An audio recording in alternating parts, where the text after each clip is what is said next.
Hello everybody, my name is Aaron aka Pulling and welcome back to the WWF Smackdown 2 Know Your Role Season Mode. And why am I facing Viscera? I'm fighting Viscera in a singles match. Anyway, we're in year 2, you can see in the top left corner, May, 3rd week. And we've not got too much going on. There seems to be a lot going on between Shane and The Rock. We're in the main event though with Vince, Jericho and Billy Gunn in a battle royal. But before that, we do have to fight Big Vis. Al Snow's just being thrown around the hardcore division in non-hardcore matches. And with Taker, we're fighting in the main event scene, but getting no title matches. But again, nobody seems to get title matches in this goddamn game. Not for the world title, Rock just will not defend it. He just outright refuses. I will not defend my championship. Nobody gets a title match. I will hold this belt forever. Must hold belt longer than Roman Reigns in future. Speaking of, here is Dwayne showing up to work multiple weeks in a row. This is new for him. Talking shit about another McMahon. I just realised Shane's bottoms look like kind of brown. I'm just getting the Deadpool line in my head. Yeah, see, this guy had the right idea. He's wearing the brown pants. Still feels horribly wrong calling them pants. Because to me in the UK, pants is like underwear. Your pants are your underwear. Not your bottoms, not your trousers. Val Venis and the whole effing show. Rob got a win. Rob beat Val. All is right in the world. Or it's like Viscera with the weirdest picture where he looks like he's on every drug imaginable. I was rewatching some New Legacy Inc. recently, and Johnny telling the story he heard about Viscera, that Viscera just used to sit in the back and pop Viagra, and then just sit there in the back with just a huge boner, just for the fun of it. It's like, that man is very strange.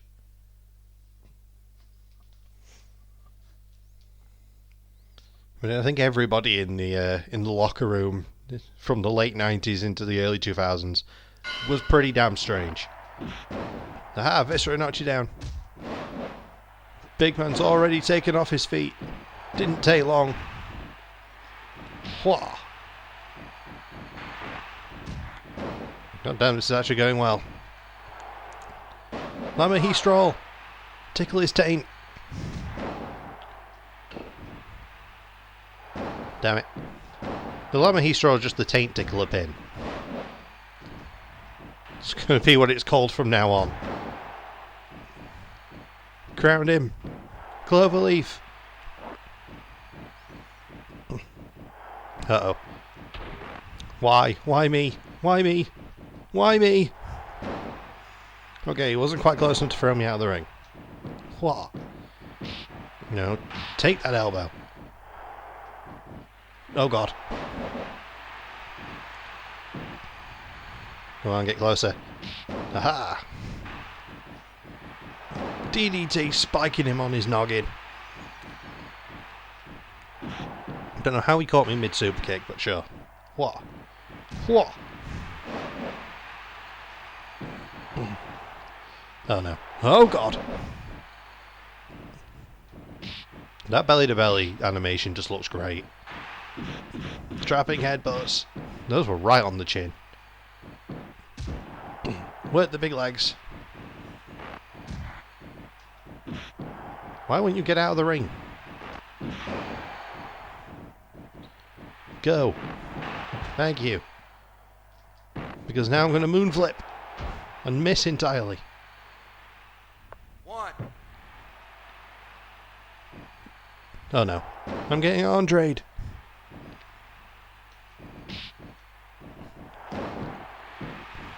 Such a good combination. Karate elbow. Into the Gogita Crunch. My hand disappeared in your groin there, Viscera. I'm sorry. You're not the world's largest love machine yet. Give it a few years. It's amazing you go from this to the world's largest love machine. With the most interesting finishing move ever. The hump on the floor. What did he even call that? I have no idea what he used to call it.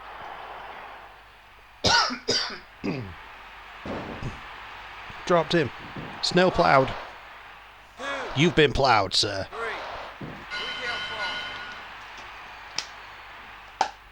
That's it. You've been plowed. Sorry, I feel like I've got something stuck in my throat, which is why I keep trying to clear my throat and it's just not working. Okay, that's a little better. Lean away from the camera to do it so I'm not directly clearing my throat into the microphone. Why did I say camera? I don't have a camera. I don't do face cam. I don't want to scare away the viewers I do get.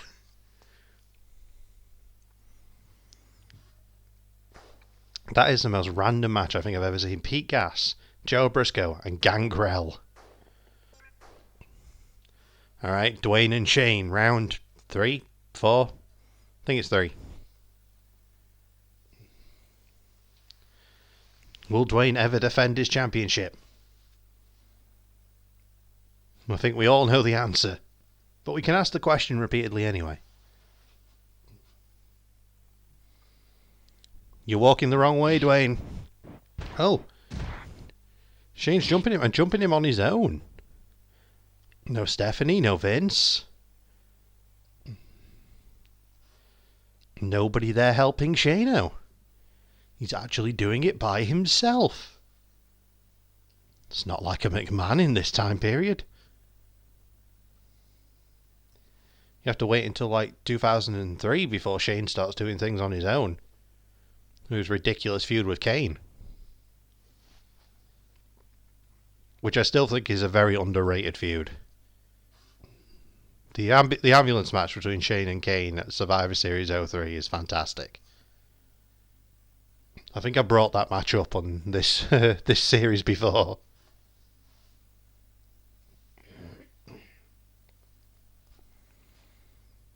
But the whole story, like Shane kicking Kane into the flaming dumpster, was great. The driving the car, or setting the car to drive straight into a lorry, was great. The crossbody over the top where Kane literally just went down like he was an Olympic diver.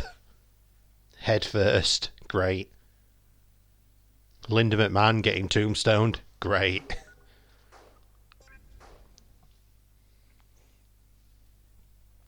Either way, we've got Jeff Hardy and Eddie Guerrero. The split die versus the mullet. Battle of the hairstyles, and mullet apparently wins. Road Dogg, Bubba Ray Dudley, Big Boss Man, and Hardcore Holly. Because reasons.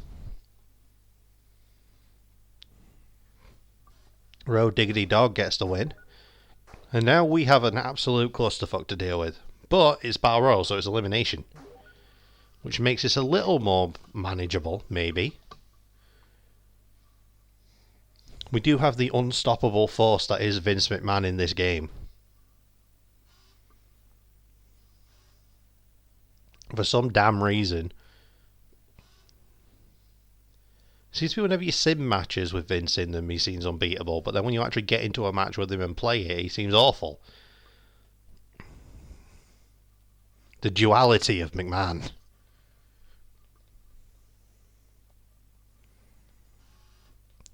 Just hammering the skip button.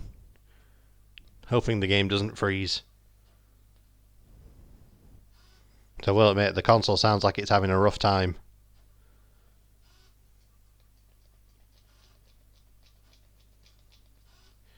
Come on, game, you can do this. Oh, there we go. It skipped right over to Billy. Right over to Daddy Ass himself. Hello, I am Dean Malenko. I have the personality of a dishcloth, but I will tie you in knots and it will look pretty damn cool. I am also not Synclope. Contrary to popular belief. Straight away. Damn it, Jericho. Just everybody down. DDTs. We're beating up Vince. Okay, we'll let Jericho beat up Vince. Fine. And Billy's gonna get a few shots in. Billy. You know you're not the main event. I don't know what I did to Jericho there, but I've ruined his day. Dive. God damn it. Vince kicking daddy ass in the ass. Though I did learn that Vince had an animated show about his ass. I think he was mildly obsessed. Maybe the Mr. Ass gimmick Vince McMahon might have created it based on himself. Maybe that was the whole idea.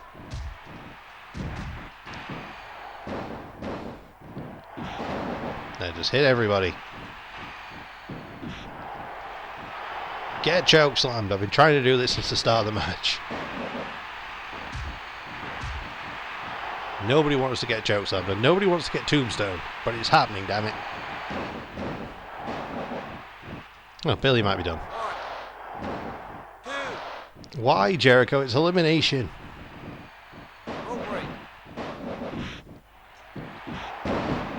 That's what you get. That's what you get. When you let your heart win. Get chokeslammed. Enjoy the being choked and slammed. Up and down. Why are people breaking these up? Makes zero sense. Go down. Get Bob Hollied. And then tombstone, because why the hell not?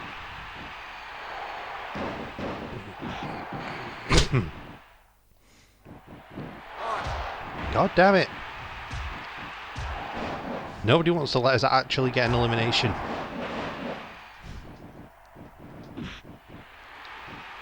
Here we go, pump handling. Well, Mr. Ass pile drives Vince McMahon. He's going to beat the snot out of Jericho until somebody lets me win. Or at least get an elimination. See, Jericho's got a submission, which makes life a little easier for him, I imagine. You can't break up submissions in this game.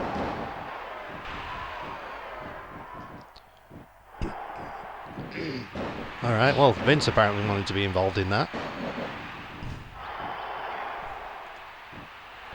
Just, you know what? Sure, Vince. Sure. You want to get involved? You can be involved. You could be Tombstone too. I have no objections.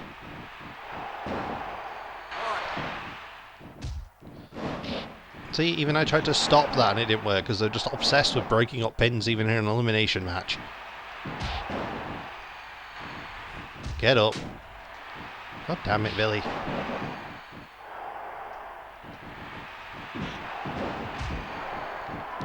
No.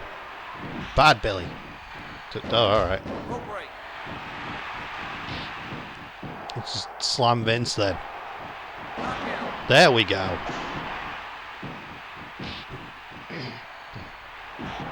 Billy has a famouser. Do it to Jericho.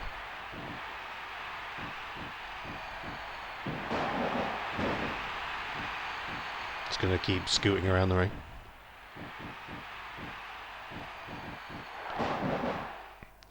Do the scoot. droop scoop.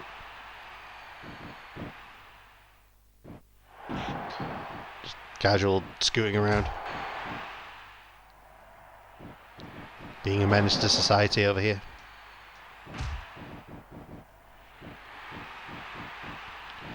Okay, they both got finishes. I don't mind which one does it as long as they don't do it to me.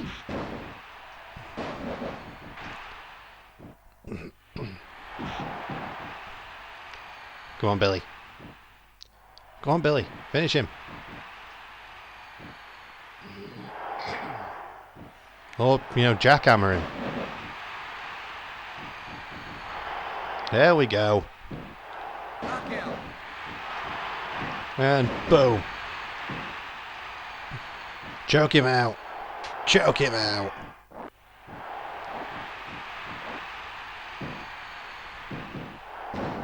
Jericho is still there. He's not doing well. Get DDT'd. Damn it, Bill. He's using my scoot tactic. No. Get dropped. Get choke slammed. Or chin slammed. And we'll be done here. 2, 3. See? You even fell without a finisher. That's how much you sucked there, Billy. I'm saying this, I actually quite like Billy Gunn. Insulting him this entire way through the match, but I actually quite like him. I still think he could have been a main event guy. I know they teased it. They probably just needed someone to manage him to be more of a mouthpiece, so he only did minimal. God, I'm facing Vince. And I'm facing Bradshaw. Shane and Shawn. Punk and Hardy. And us versus Vince for some strange reason.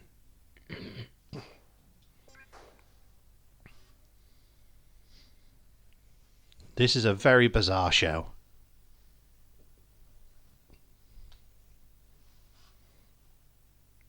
Every card is very bizarre at the moment.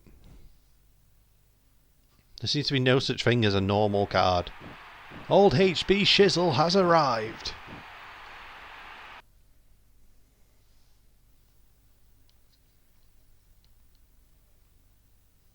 Someone was trying to tell me the other day this was Shawn Michaels' first video game, and I was like, no, it wasn't.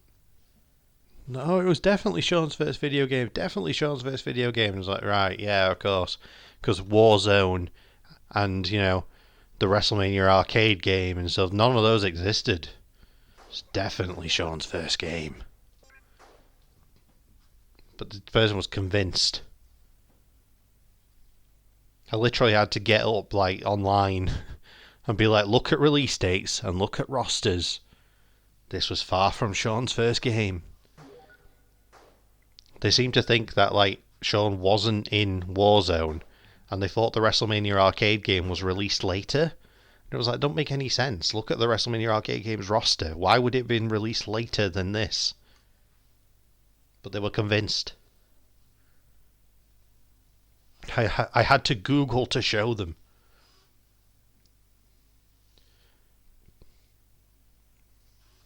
I'm usually not the type to get into arguments with people when I know they're very, very wrong.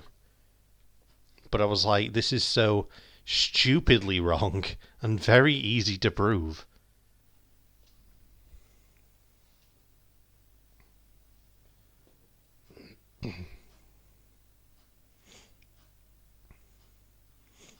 They were also convinced as well that Goldust was in this game. I had to tell them that technically, no. His creator parts are in this game, but he actually isn't. Because I'm fairly certain, at this point, Dustin Rhodes was in WCW. Get out here, pale boy. Though we look very similar. Bradshaw, you look like my big brother. You look like you'd be Al Snow's big brother. 3. Damn it. We almost look like we should be a tag team. I could be Faarooq. Definitely couldn't, but I could pretend to be Faarooq. I can yell damn and spinebuster people. Al Snow even has a cool spinebuster in this game. The Gogita Crunch. I will demonstrate. It's here, look. I know Faarooq doesn't do sit-outs, but...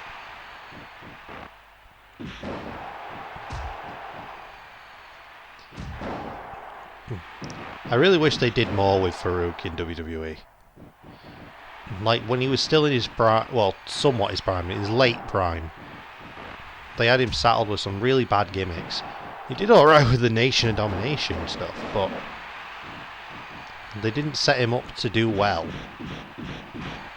Because there were so many other people in the Nation that kind of... speak of the devil. That kind of overshone him. Like... because he was on his way to slowing down. The likes of D'Lo were definitely better athletes at that point, and had a bit more skill in good terms of talking. And obviously we know The Rock was there, and he was Mr. Charisma. Whereas promos and Faarooq were not always his strong suit. Kind of why they had Bradshaw do most of the talking in the APA, if there was any talking at all. And Bradshaw wasn't the best promo, but he was decent. He definitely got better over time.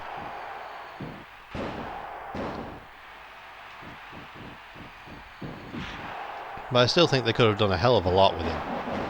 Hell of a lot with Faarooq, and they just didn't.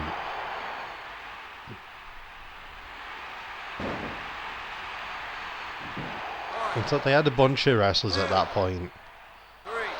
I'm talking here the mid-90s, where it was like the dark periods for WWE. But they only really pushed like 3 people. Brett, Shawn and Diesel. That's 4 people, I suppose, Undertaker as well. But that was like it. They weren't building anybody else up. But they had guys on the roster like... fucking... They had Goldust on the roster. Fantastic worker, good character, very easy to build up. They had Ahmed Johnson, who, while not the best in the ring, had a lot of charisma about him, had a presence about him, could have been built up. They had Ron Simmons, they had Faarooq, could have easily been built up. But they just kind of didn't. They only really put effort into those 4 guys. I suppose kind of Mankind as well. But they only half-arsed Mankind's effort until they got to the late 90s.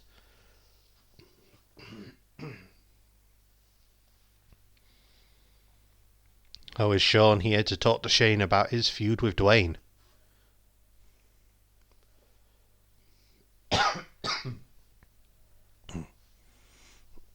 Yeah, the mid-90s were a dark period.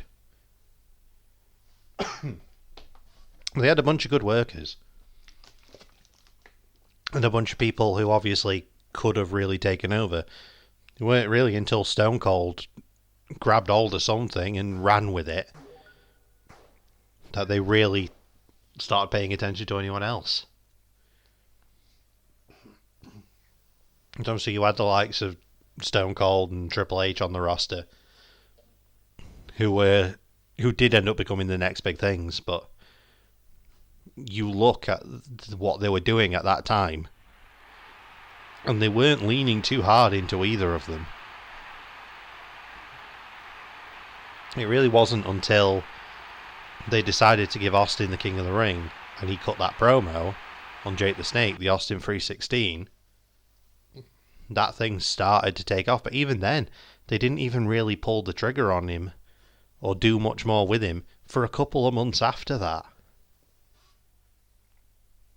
It took him getting to the feud with Brett, one of the top guys. where I think Bret kind of went to bat for him. And then he went from his feud with Bret to obviously his feud with Shawn, where he eventually got crowned the guy. But people sort of revise it as, oh, Austin took off like a house of fire in the WWE, and he really didn't. It took him a long time to actually go for it. Shawn's knees messed up. It took him some time to really lean into Austin, despite all the signs being there and him becoming probably the biggest draw in wrestling history, at least for their boom period. If we're counting, this is going to sound really weird to talk about in wrestling terms, but if we're looking at inflation, yes, granted, they're probably making a hell of a lot more money in recent years, with guys like Cena and Reigns as the top guys, but WWE is nowhere near as culturally relevant as it was in the late 90s, early noughties, where it was the cool thing at that time. And the top dogs at that time were Austin and Rock. So they were the ones who were drawing in the most money during the most culturally relevant boom period.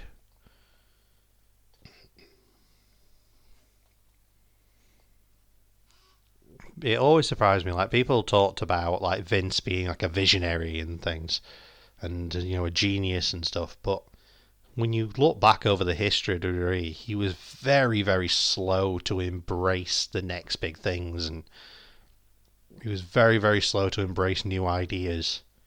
He would always eventually do it, or usually up until his last couple of years in charge, but for the most part, he would do it eventually, but it would take a long time for him to get on board. The only time I can really think of where he really jumped at it, outside of maybe Hogan, is probably Brock, where it was obvious that Brock was going to be a next big thing. Doesn't know if it was his nickname. And Vince jumped on board with it right away. Most of the rest of the time, it takes him a very long time. It took him quite a while to get on board with Cena, when Cena was on his way to being the next top dog. It took him a long time to get on board with Austin. It took him a long time to get on board with Rock. It took him a long time to get on board with pretty much everybody who ends up making him loads of money. He was fairly big on Taker early, I suppose. The likes of Rock, Austin, Cena, Triple H. Took him a while. We all know with the new Montreal Screwjob stuff. Not the Montreal Screwjob, sorry. The curtain call with Nash, Hall, Shawn and Triple H. That he fully derailed Triple H's push for a while.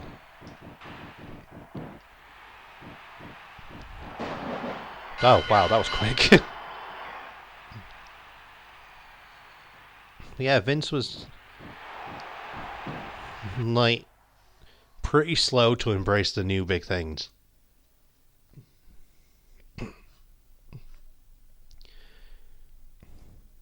We all know the most recent example with,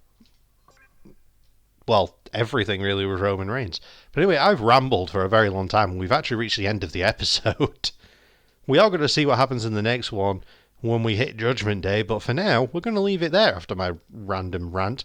Thank you everybody so much for joining me in this one. It's been a genuine pleasure as per usual. Like, comment, subscribe, you know the drill, all the fun stuff. And we'll see you in the next one. Bye-bye.